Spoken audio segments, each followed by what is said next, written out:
Assalamualaikum warahmatullahi wabarakatuh. Bertemu kembali di mata kuliah Kimia Dasar 2 yang kebetulan setelah UTS kita baru ketemu. Sebelumnya saya mohon maaf di mana materinya seharusnya itu menggunakan Microsoft Teams ya. Tapi kebetulan Microsoft Teams-nya yang saya itu sedang diperbaiki, jadi belum bisa dipergunakan. Dulu itu pernah dipergunakan untuk sidang sarjana, itu sempat aktif, tapi setelah beberapa saat tidak dipergunakan, jadi tidak bisa digunakan lagi, jadi sedang diperbaiki oleh bagian IT. Sehingga untuk materi kali ini, saya masih menggunakan Google Classroom nanti untuk men-share materi. Nah, kalau misalkan besok LMS-nya tidak bisa diperbaiki atau belum sempat diperbaiki. Nah, kemudian metodenya masih menggunakan video pembelajaran untuk pertemuan yang pertama setelah UTS. Oke, untuk materi yang akan saya sampaikan kali ini yaitu tentang koloid di sini. Nah, untuk koloid diawali dari pengertian terlebih dahulu, di mana koloid merupakan campuran yang sifatnya berada antara larutan dan suspensi. Tentunya kalau misalkan larutan itu adalah merupakan campuran yang homogen. Contoh misalkan Anda melarutkan gula ke dalam air. Nah, di situ tidak bisa dibedakan mana air, mana gula gitu. Atau melarutkan garam ke dalam air, Anda juga tidak bisa membedakan mana garam, mana air gitu sebagai pelarutnya.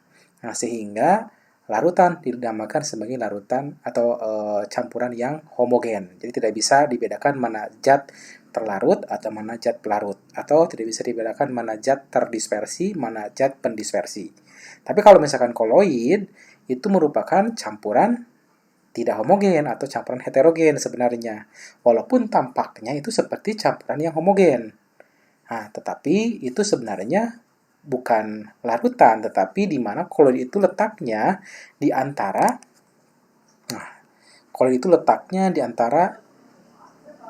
larutan, letaknya di antara larutan dan suspensi.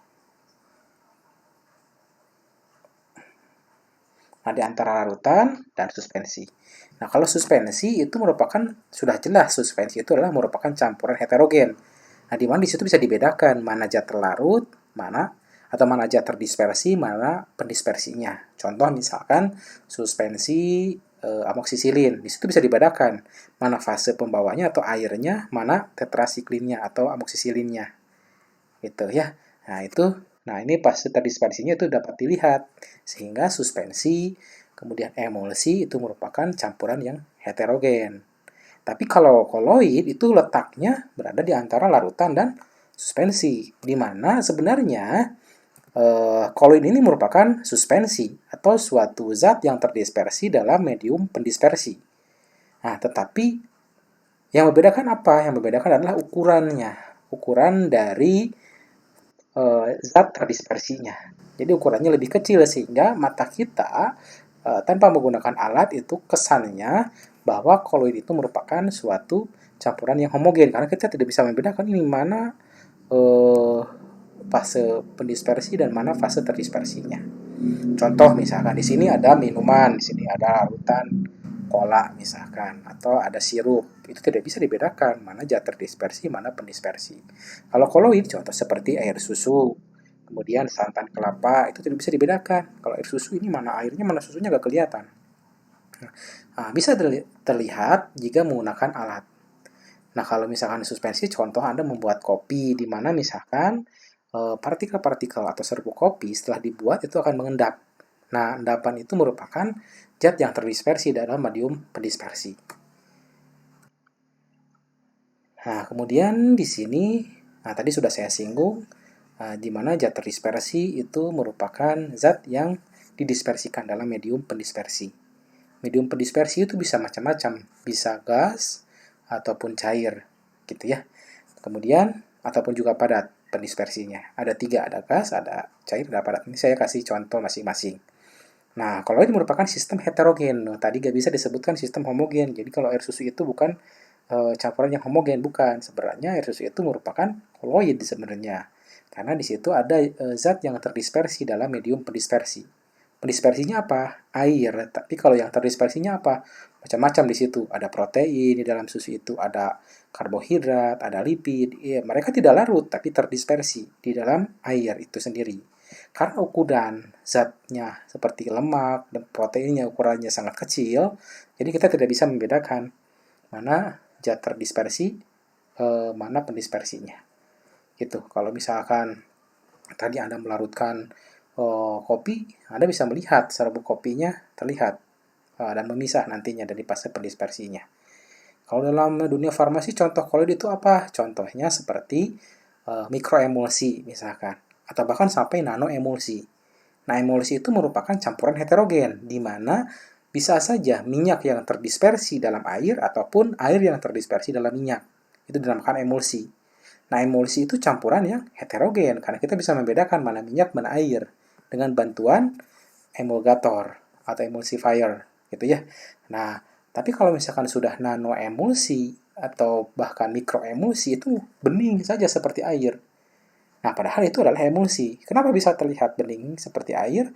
Karena ukuran globul dari zat yang terdispersi itu sangat kecil sekali. Itu kalau misalkan dianalogikan ke dalam sediaan farmasi.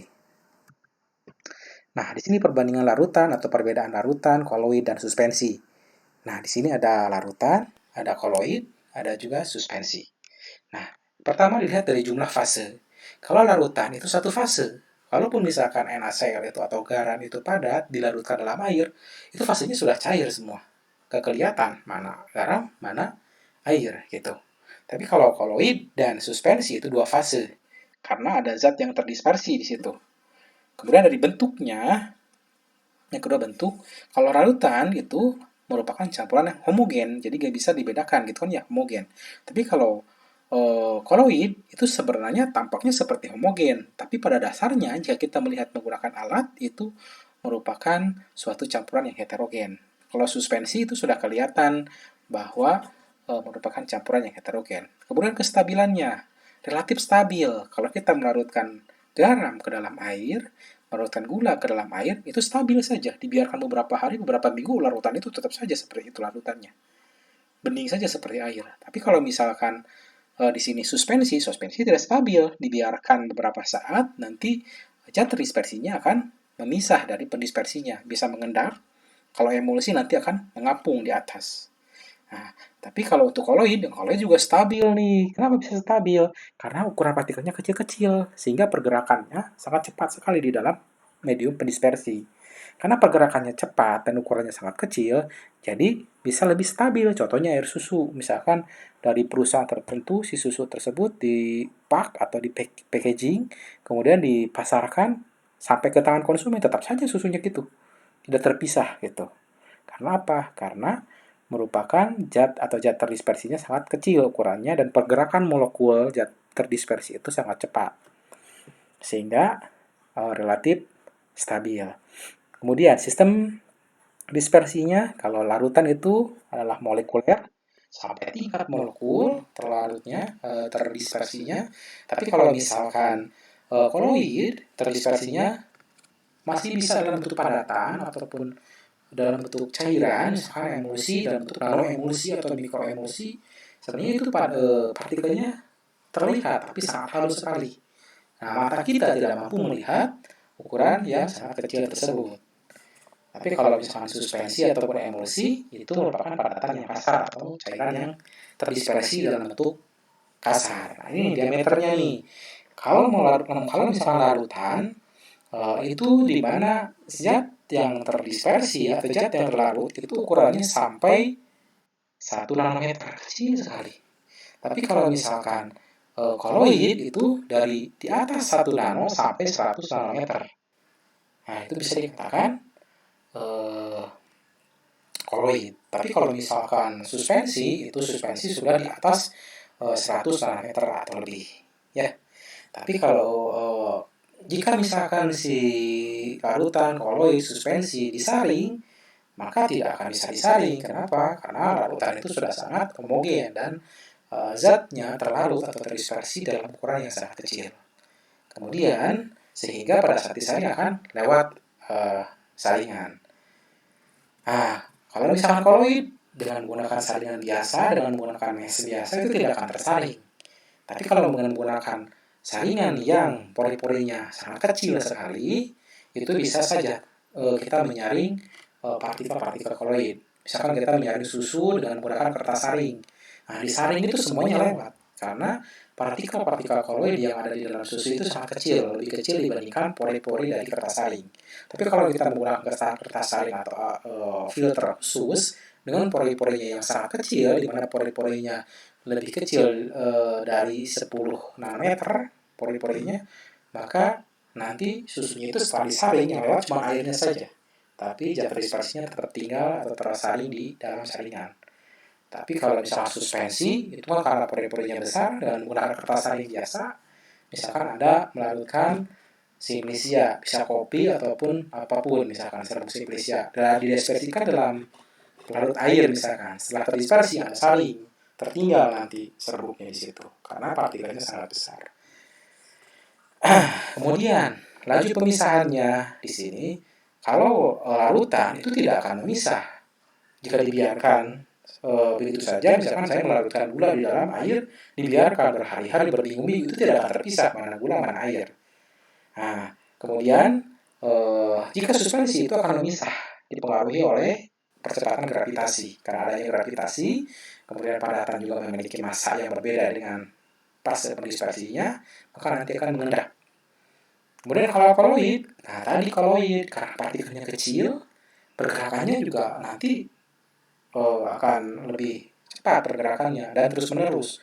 Karena pergerakan yang cepat dan terus menerus, tidak beraturan dan juga partikelnya sangat kecil, maka mereka akan menstabilkan diri karena gerakan-gerakan tersebut.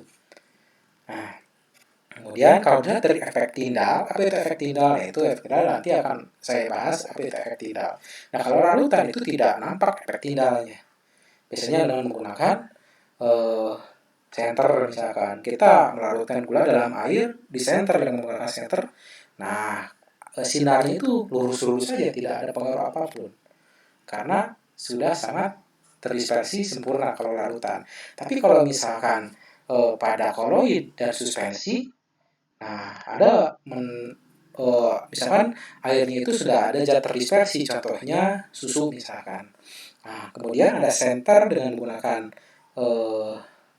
alat kita kasih sinar dengan menggunakan senter, maka otomatis nanti sinar yang akan mengenai koloid itu terlihat efeknya. Jadi sinarnya tidak lurus begitu saja, tapi ada yang dibiaskan, ada yang dipantulkan, atau ada juga yang dibelokkan. Karena adanya partikel terdispersi di dalam koloid. Nah, contohnya tadi contoh-contoh sudah saya singgung. Di sini ada contoh larutan, di sini ada contoh larutan NaCl dalam air.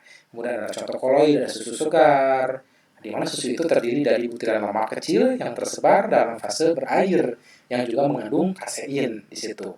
Kasein itu merupakan suatu protein dan beberapa zat lain. Selain protein ada lemak, juga ada karbohidrat.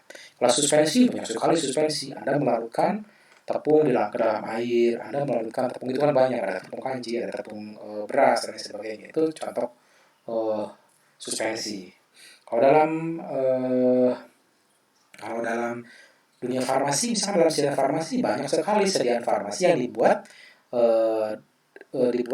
dalam bentuk suspensi. Alasannya karena tidak larut dalam larut air. Contohnya misalkan seperti suspensi antibiotik, itu banyak sekali yang dibuat dalam bentuk suspensi. Kenapa? Karena larutannya sangat kurang bagus di dalam air, sehingga dibuat dalam bentuk suspensi. Nah, di sini pengelompokan sistem koloid. Di sini ada berdasarkan fase terdispersi. Jadi kalau terdispersi itu jumlahnya pasti lebih kecil. Kalau misalkan tepung dimasukkan ke dalam air, nah tepung itu merupakan zat terdispersinya. Kalau lihat saja jumlahnya yang paling kecil. Kalau jumlahnya paling kecil, maka itu yang terdispersi. Kalau yang lebih banyak, maka itu yang terdispersinya. Contoh misalkan, gas terdispersi di dalam cairan.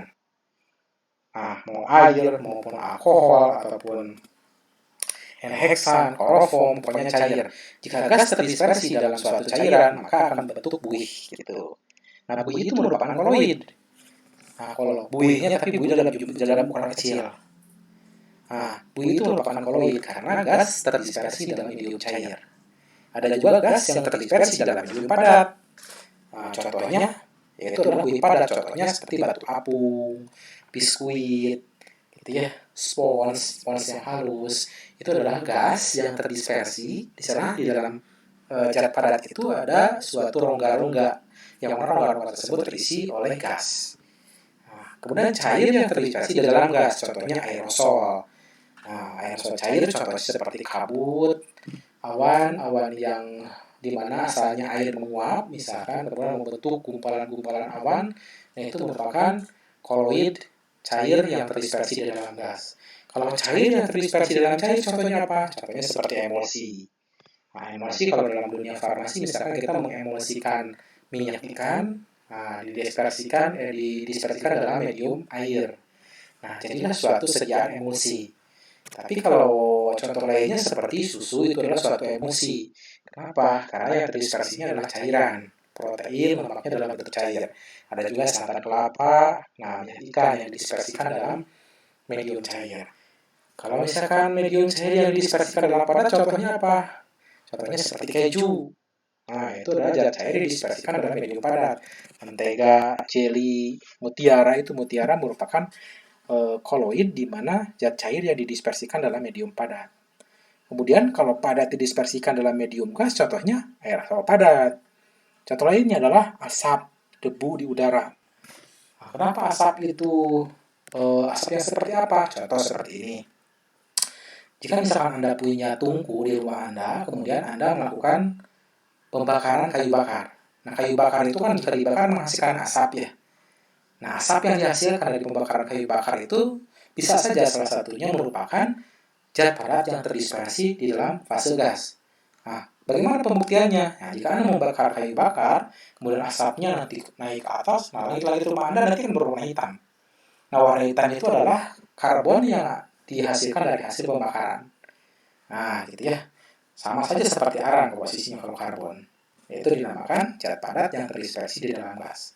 Kalau zat padat yang terdispersi di dalam cairan, nah itu merupakan sol. Contohnya seperti kanji, kemudian cat tinta, kemudian sol emas. Jadi zat padatnya didispersikan dalam cair gitu. Contohnya suspensi juga.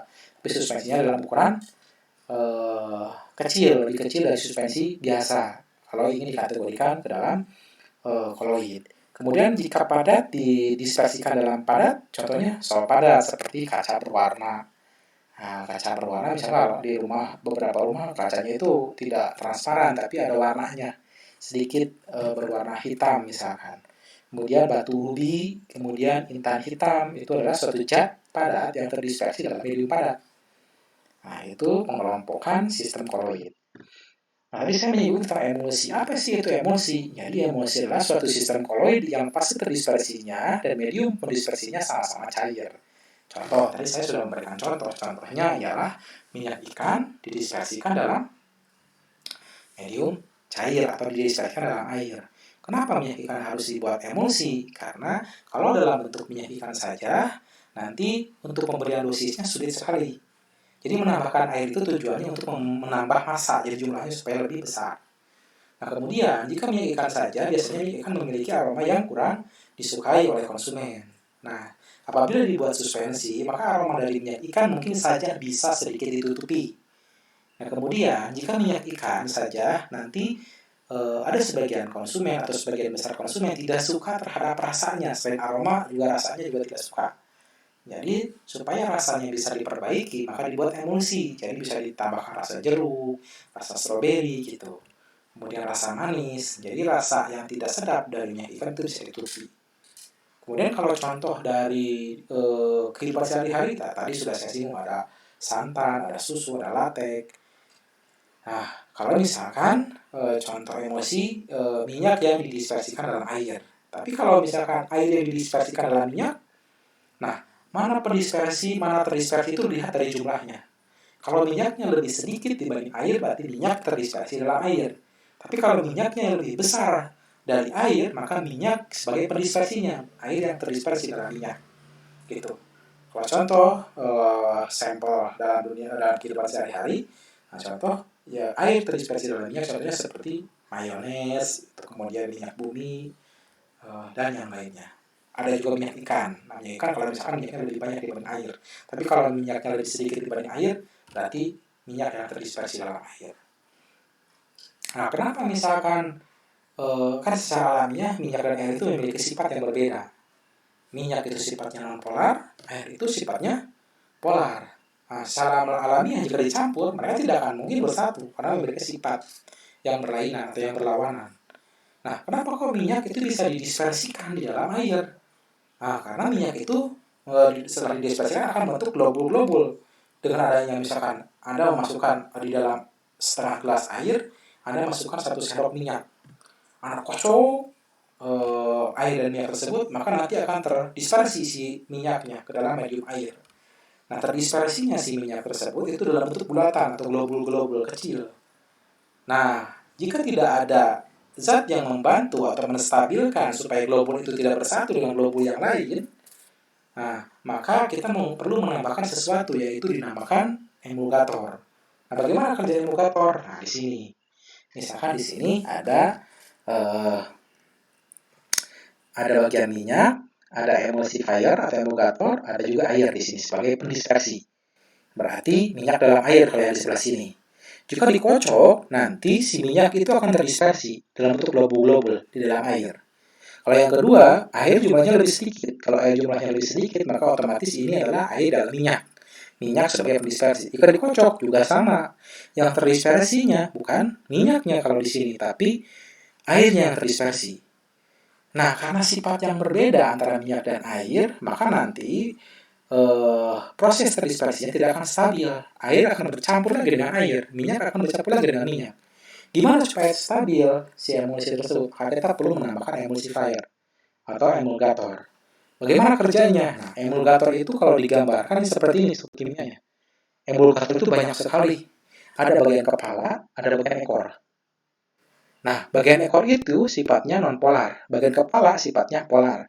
Jadi kalau misalkan ada dua fase yang bertemu antara polar dan non-polar, maka si kepala ini akan masuk ke polar. Dan yang ekornya akan masuk ke non-polar. Terus, karena sangat rapatnya pada globul-globul yang ini, rapat di sini, karena sangat rapatnya sehingga si air dengan air itu jika bertemu tidak akan bersatu kembali. Karena apa? Karena ada emulgator ini terlindungi, ada gaya tolakan dengan globul-globul yang lain, gitu. Itu prinsip kerjanya. Apa saja contoh emulgator? Nanti Anda cari sendiri saja. Nanti itu juga akan dibahas di farmasetik, salah satunya. Di teknologi farmasi saja, di formulasi emulsi itu akan dibahas. Nah, kalau itu kan memiliki sifat. Nah, salah satu sifat yang pertama adalah gerak Brown. Tadi sudah saya singgung, apa itu gerak Brown? Gerakan patah-patah atau gerakan bukan goyang patah-patah ya, tapi gerakan patah-patah. Jadi pergerakannya itu sembarang, terus-menerus ke segala arah. Nah, karena pergerakan tersebut, jadi arahnya itu bisa ke sini, bisa ke sini, bisa ke sini, terserah saja. Semau dia saja, semau partikel itu sendiri. Jadi pergerakannya seperti itu. Karena pergerakan tersebut, sehingga si koloid itu cenderung lebih stabil. Kenapa? Karena saling bergerak satu sama lain. Bergerak berbenturan dengan partikel yang lain, jadi tidak mengendap. Kalau suspensi itu pergerakannya lambat karena partikelnya lebih besar. Karena partikelnya lebih besar, pergerakannya lebih lambat, nanti ada pengaruh gravitasi, otomatis akan mengendap ke bawah. Nah, terbentuklah sedimen suspensi. Nah, kalau koloid, mereka lebih stabil tadi. Kenapa susu itu stabil? Kok tidak mengendap susu itu? Karena partikelnya lebih kecil. Karena partikelnya lebih kecil, mereka mampu mengabaikan gaya gravitasi. Selain mampu mengabaikan gaya gravitasi, mereka juga pergerakannya terus-menerus tanpa berhenti. Kalau misalkan secara mata telanjang seperti ini, itu tidak bisa dilihat pergerakannya, tapi harus menggunakan alat tertentu baru bisa melihat pergerakan tidak stabil tersebut, atau pergerakan acak, atau pergerakan zigzag. Itu gerak Brown. Jadi sifat dari koloid di mana zat terdispersinya bergerak terus-menerus ke segala arah sehingga mampu melawan gaya gravitasi. Di sini sudah saya singgung tadi. Nanti tinggal dibaca saja, barusan sudah saya jelaskan. Nah, ini contoh gerak Brown. Jadi si partikel koloid itu bergerak ke segala arah bebas saja setelah semaunya partikel tersebut. Karena pergerakan tersebut itu menyebabkan si partikel koloid itu terdispersi stabil di dalam medium perdispersinya. Nah, karena stabil, maka selain bisa menstabilkan supaya jatuh dispersinya di dalam medium perdispersinya stabil, juga karena pergerakan tersebut mereka mampu melawan gaya gravitasi sehingga tidak mudah mengendap kecuali dengan menggunakan perlakuan khusus, misalkan dengan cara disentrifugasi. Kalau disentrifugasi mungkin saja bisa terpisah padatannya karena kita menambahkan pengaruh atau menambahkan gaya terhadap sampel terdispersi tersebut.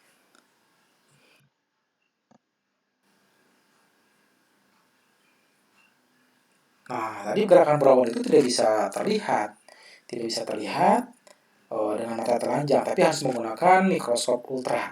Mikroskop biasa pun sebenarnya tidak bisa terlihat.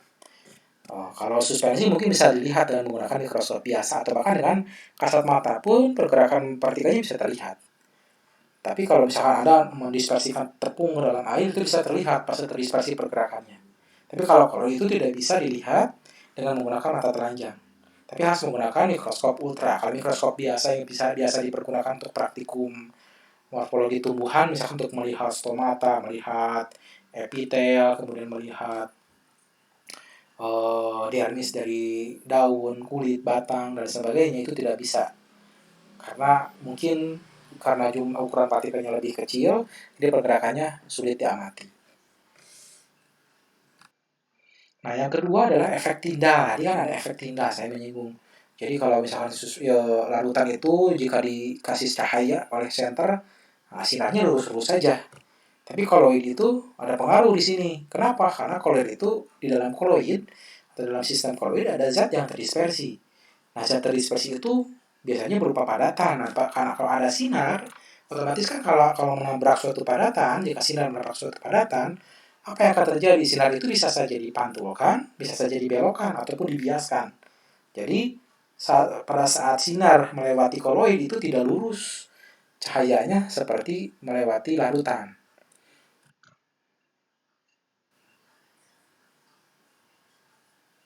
Nah, ini contohnya. Di sini ada medium larutan, di sini ada medium koloid. Kalau medium larutan, sinar ya lurus-lurus saja, tanpa ada pengaruh apapun. Tapi kalau dalam sistem koloid, nah, sinar pada saat melewati sistem tersebut itu tidak terlihat lurus seperti larutan.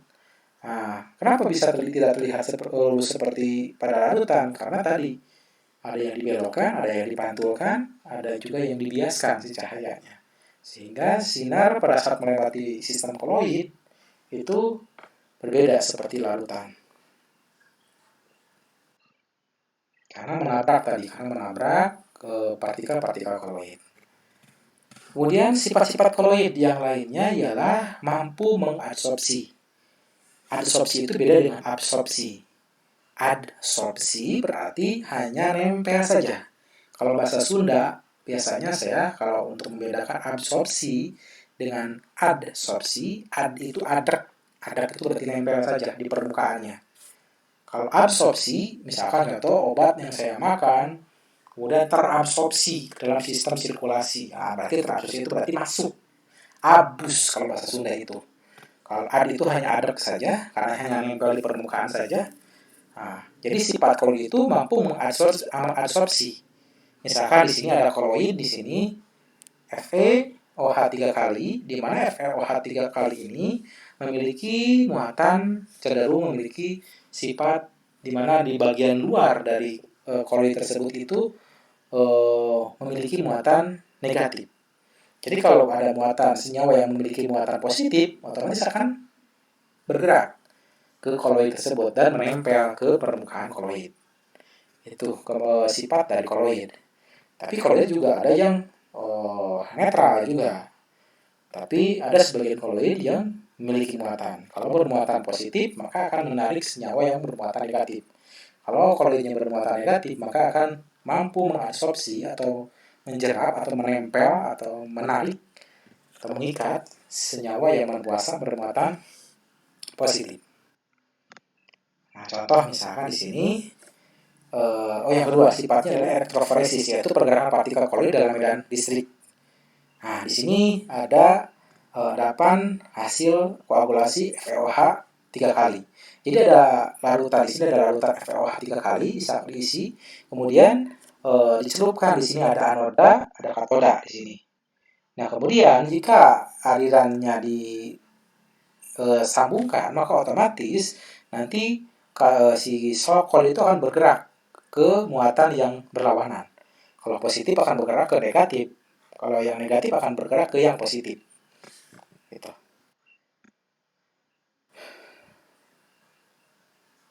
Nah, ini penjelasan yang tadi.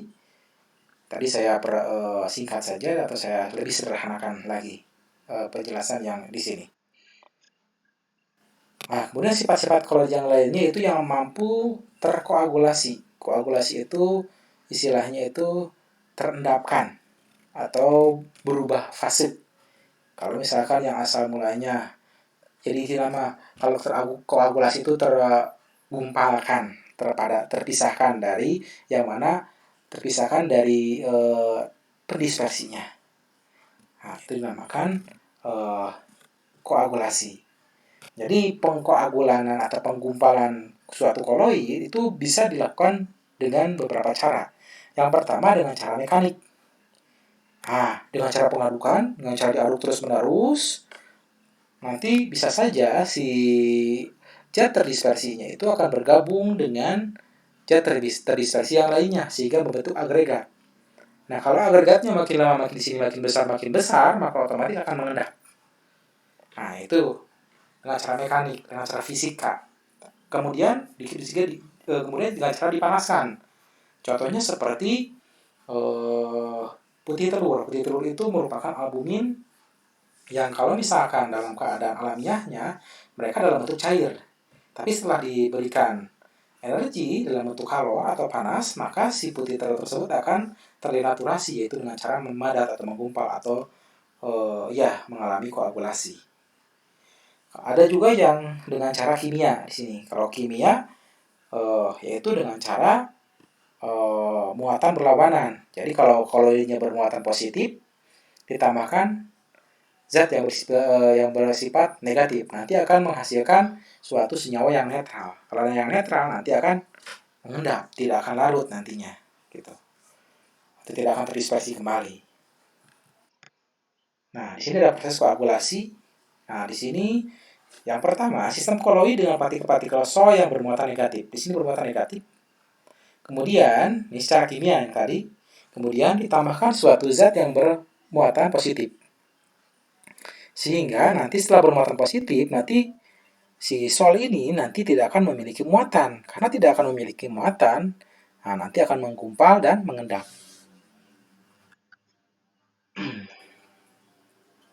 Kemudian di sini sifat koloid yang selanjutnya yaitu koloid pelindung. Koloid pelindung itu tadi sudah saya singgung, contohnya seperti emulsifier, emulgator. Nah, gitu ya.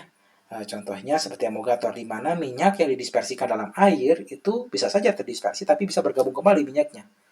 Nah, karena bisa bergabung kembali, maka otomatis kita perlu sesuatu sehingga si emulsi tersebut bisa bertahan lebih lama. Tidak bersatu kembali terdispersinya. Minyak tidak bergabung lagi dengan minyak, air tidak bergabung lagi dengan air. Contoh misalkan di sini, sabun sebagai koloid pelindung air dan minyak. Nah, kalau misalkan secara umum misalkan, kenapa misalkan minyak yang ada di dalam wajan itu bisa hilang dengan adanya sabun? Karena sabun itu memiliki sifat sebagai emulsifier atau emulgator. Jadi si lemak yang ada di wajan itu diemulsikan sehingga bisa terdispersi di dalam air, jadi hilang minyaknya. Nah, itu dalam kehidupan sehari-hari. Tapi kalau dalam dunia farmasi, contohnya seperti minyak ikan didispersikan dalam air. Nah, kemudian ada kasein sebagai koloid pelindung pada susu. Nah, kenapa susu itu tidak mengalami penggumpalan? Karena adanya kasein di dalam susu tersebut.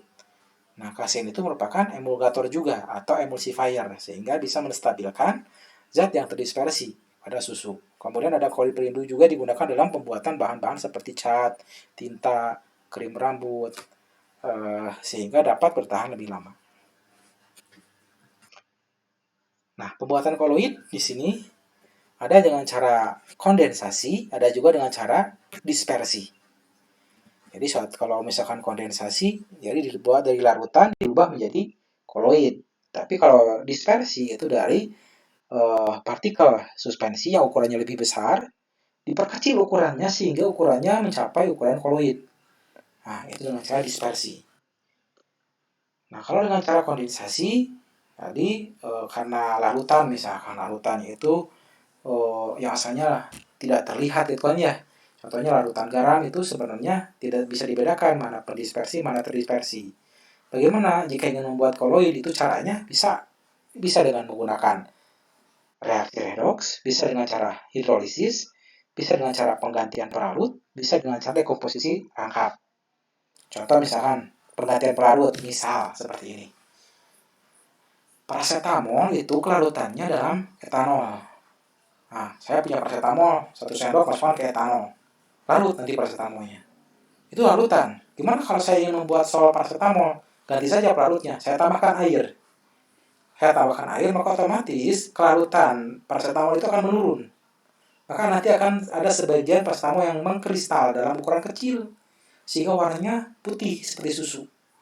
Nah, itu merupakan koloid dari larutan dirubah menjadi koloid. Larutan dirubah menjadi koloid dengan cara diganti pelarutnya. Kalau yang lainnya nanti saya bahas. Kalau dispersi dari padatan, dari suspensi menjadi koloid, yaitu ukurannya diperkecil saja. Bisa dengan cara mekanik, misalkan dengan cara diaduk dengan kecepatan tinggi, bisa dengan cara peptisasi, dan juga bisa dengan cara busur Brady. Nanti saya bahas satu-satu. Nah, kalau dispersi itu merupakan cara pembuatan koloid yang mengubah ukuran partikel. Nah, tadi yang dispersi itu dari suspensi berubah jadi koloid. Jadi merubah ukuran partikel dari partikel suspensi menjadi partikel koloid. Kalau kondensasi itu merupakan pembuatan koloid yang mengubah ukuran partikel yang lebih kecil menjadi ukuran partikel koloid. Tadi kan kalau suspensi itu 1 nanometer ukurannya. Nah, dirubah ukurannya sehingga yang 1 nanometer itu bergabung membentuk agregat baru yang ukurannya lebih besar, dan ukuran tersebut termasuk ke dalam kategori ukuran koloid. Tadi, yang pertama dispersi. Kalau suspensi yang ukurannya lebih besar, kalau secara mekaniknya gerus saja, supaya ukurannya lebih kecil. Sehingga partikel-partikel suspensi, karena digerus nanti akan terus terpecah dan ukurannya mencapai ukuran koloid. Kemudian ada juga dengan cara dispersi. Nah, dispersi itu yang pertama cara peptisasi, yaitu pembuatan koloid dari butir-butir kasar atau dari endapan dengan bantuan suatu zat pempeptisasi atau pemecah. Contoh di sini agar-agar dipeptisasi oleh air. Ini dengan cara dipecah. Itu dispersi. Nah, kalau yang terakhir adalah yang dispersi itu yaitu dengan menggunakan busur Bredig. Nah, ini dinamakan busur Bredig nih. Kalau saya jelaskan secara singkat, di sini ada partikel-partikel suspensi. Tapi biasanya dipergunakan untuk membentuk koloid logam.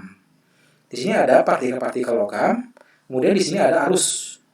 Arusnya diberikan ke partikel logam tersebut di sini. Jadi busur Bredig adalah suatu alat yang khusus digunakan untuk membentuk koloid logam.